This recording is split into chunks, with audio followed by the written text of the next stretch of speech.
Hi, உங்கள் எல்லோருக்கும் வணக்கம். நான் உங்கள் டாக்டர் கே அறிவழகன், உங்களோட ஜென்ரல் இன்சூரன்ஸ் கன்சல்டன்ட் பேசுகிறேன்.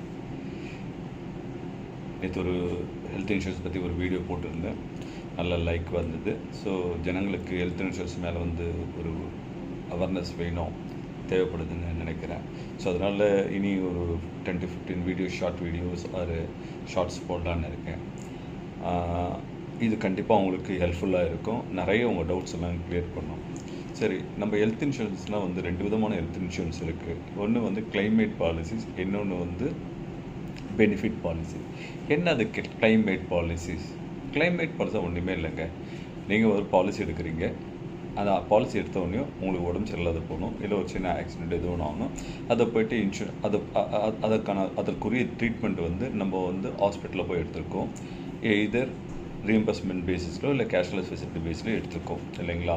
ஸோ சம் இன்சூர்ட் பாட்ணும். ஸோ இங்கே பொறுத்தவரைக்கும் கிளைமேட்னால் நீங்கள் கண்டிப்பாக உங்களுக்கு ஒரு விபத்து ஏற்படுத்தணும், இல்லை உங்களுக்கு நோய்வாய்ப்பட்டுணும், அதற்கு நீங்கள் தேவையான மருத்துவ உதவியை நாடி எடுத்துருக்கணும்.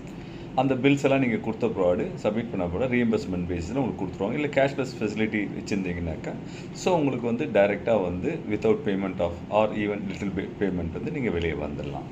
அது என்னது? இன்னொரு பாலிசி பெனிஃபிட் பாலிசி. என்னங்க அது பெனிஃபிட் பாலிசி? இந்த பெனிஃபிட் பாலிசின்னு சொல்கிறது நீங்கள் ஹாஸ்பிட்டல் அட்மிட்டெல்லாம் ஆக வேண்டிய அவசியமே இல்லை, சரிங்களா? உங்களுக்கு அந்த மாதிரி ஒரு டிசீஸ்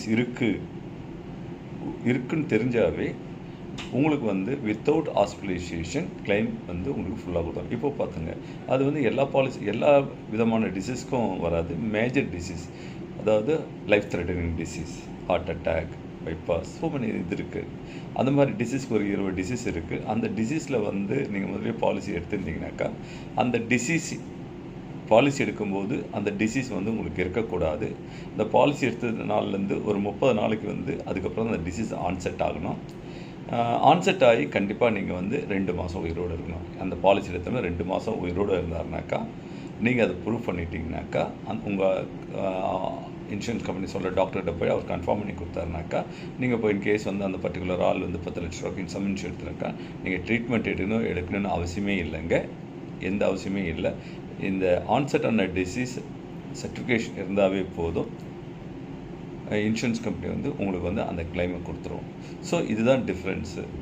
ஒன்று கிளைமேட் பாலிசிக்கும் பெனிஃபிட் பாலிசிக்கும். இந்த benefit policy only for particular disease தான். ஒரு 20 டிசீஸ், மேஜர் டிசீஸ் தான், லைஃப் த்ரெட்டனிங் டிசீஸ் தான், மற்ற எதுக்கும் வராது, சரிங்களா? ஸோ கேர்ஃபுல்லாக இருங்க. நிறைய பேர் ரெண்டுத்தையும் மாற்றி விற்கிறாங்க. கொஞ்சம் கேர்ஃபுல்லாக இருங்க. தேங்க்யூ.